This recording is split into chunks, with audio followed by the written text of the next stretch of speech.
Bom, turma, hoje nossa aula será sobre feudalismo. Eu vou explicar para vocês a primeira parte. Vou falar sobre como ele se forma, tá? Como que ele vai crescer como uma grande estrutura de produção que vai durar muitos anos. Vai durar quase 1000 anos, tá? E foi super importante aí para a história. Então, a palavra feudalismo é um conceito de modo de produção que vai vigorar aí na Europa Oriental e tinha como característica importante a condição de relação servil na produção. Tá? Então, o feudalismo ele vai do século V até o século XV. Na verdade, a gente pode até dizer que, por exemplo, Rússia revolucionária de 1917 tinha resquícios de feudalismo, tá? França, Revolução Francesa, resquícios de feudalismo, século XIX, século XX, século XVIII, tá? Então, não vai ter aí o fim do feudalismo no século XV. No século XV ele entra numa grande e profunda crise e passa a dar lugar ao capitalismo. Então aí nós falamos sobre, nós chamamos esse período aí em que vigora o feudalismo de Idade Média. Então a Alta Idade Média vai da formação do feudalismo até o seu completo auge e a Baixa Idade Média quando ele começa a entrar em declínio. Tá? Já vimos os bárbaros, né? Os bárbaros, então, eram todos aqueles que estavam fora da condição de cultura romana, né?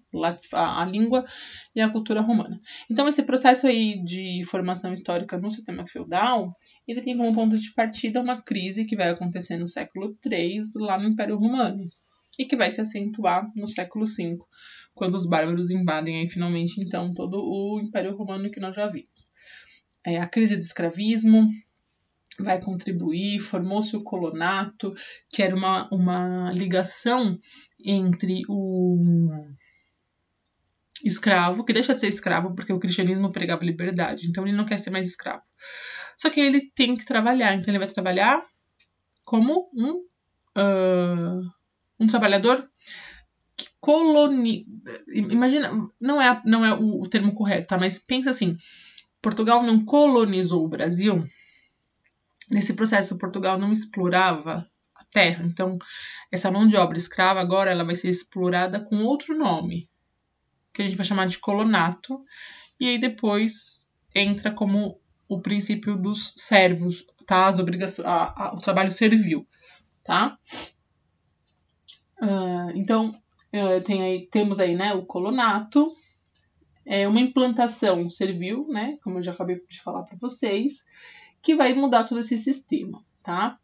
Então, tudo isso é uma herança romana. Por parte dos bárbaros. Os bárbaros não invadiram o Império Romano, então é uma fusão de duas culturas, tá? E pelo lado dos bárbaros, né, os germanos, nós temos aí uma exploração coletiva de terras e uma subordinação militar, que nós vamos chamar de comitatus. Então, é o princípio da sucedania e vassalagem, que é o princípio da reciprocidade, que mais tarde a gente vai discutir. Beleza? Muito bem. Todo o processo vai ficar baseado na questão agrária, autossuficiente e dentro de um espaço murado, que é o feudo, tá?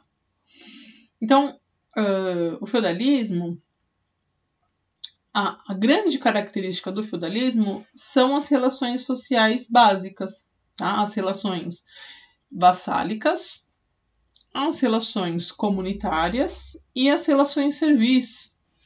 Então, as vassálicas entre a nobreza e os senhores, as relações comunitárias entre os servos eles eram comuns, então um ajudava o outro, os servos. E quando a gente fala de servo e nobreza e senhor feudal, aí a gente fala de relações de serviço, tá? As relações civis, todas elas eram pautadas em obrigações. Essas obrigações, elas eram, então, aí o comitatus, né, a relação entre, são as relações vassálicas. O colonato vem de uma condição romana, tá?